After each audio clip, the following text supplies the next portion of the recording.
More aging state properties in Singapore are being given a new lease of life through adaptive reuse, with former offices, schools and other buildings transformed into co-living spaces, community hubs and lifestyle destinations. The Singapore Land Authority says interest in repurposing state properties for social uses has grown significantly in recent years, with more than 20 tenders from 2025 alone. Alexandra Anand finds out more from its chief executive. More and more buildings in Singapore are entering their second act. The Singapore Land Authority says it's seen a 50% jump in the number of social entities repurposing state properties for community uses between 2021 and 2024, compared to the previous 3-year period. This building, for example, once housed the elections department. Today, it's a hub for social impact startups. But as the SLA's chief executive explains, repurposing old buildings is rarely straightforward. How far can adaptive reuse, realistically go to help Singapore meet its future land needs? In what situations does it work well? And in what situations is it a little bit more tricky? Old buildings are not easy. Aging wears them down, and it's made worse by Singapore's very punishing weather. So in creating the new spaces, in reimagining the new spaces, the spaces for new users, we do need people who know how to do this, who understand the constraints of the old buildings, who can figure out the kind of new users that will be suitable for the old spaces, who can then direct the space to meet a clear need that the market has decided. It takes quite a lot of investment to do up old buildings and to maintain them. Converting the site of Singapore's first airport remains a huge challenge. The former Kallang Airport opened in 1937 and ceased aviation operations 18 years later. Today, the conserved landmark remains vacant as agencies explore potential future uses for the site. It's been very challenging to figure out a use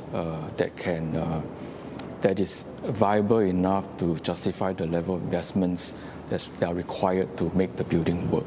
There are certain conservation requirements, and to meet the conservation requirements, significant amount of investment is required as well. We have to take conservation requirements as they come.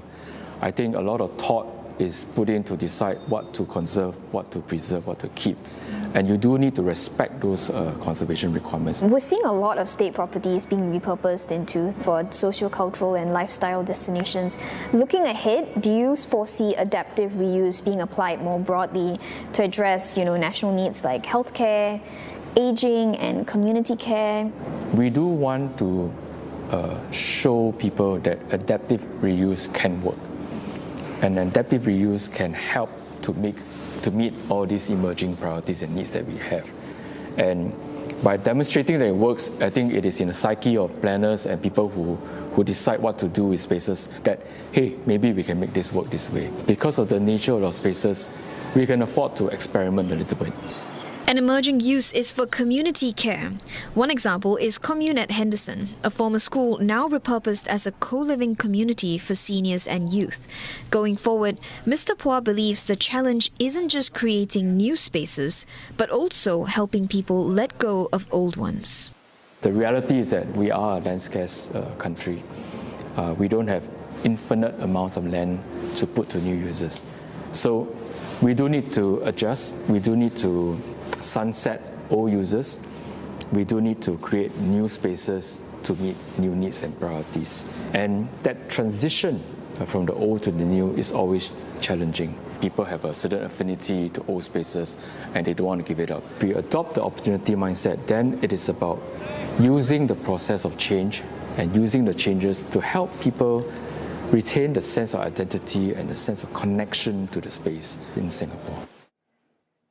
Singapore City Planning Think Tank says many urban planners are prioritizing adaptive reuse or upgrading existing buildings before considering demolition. The Centre for Livable Cities says doing so reduces construction waste and preserves architectural character. Alexandra Anand visits a former Changi chalet to check out plans on giving the site a new lease of life. What do you keep and what do you throw away? That's the question facing developers when they attempt to give aging buildings or properties another lease of life.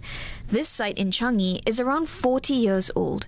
It was once a popular holiday chalet before it was used as a temporary workers' dormitory.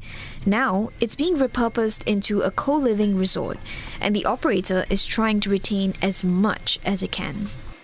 We have preserved the entire roof, which is the terracotta clay tiles. The timber truss has been retained because it's all in very good condition.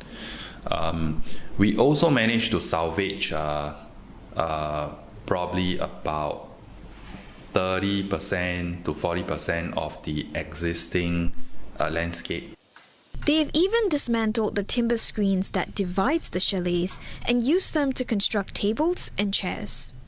If you were to build it brand new, it will take you at least 3 years. For us, restoration takes around 10 months. Yeah, and that is already a fast-track program.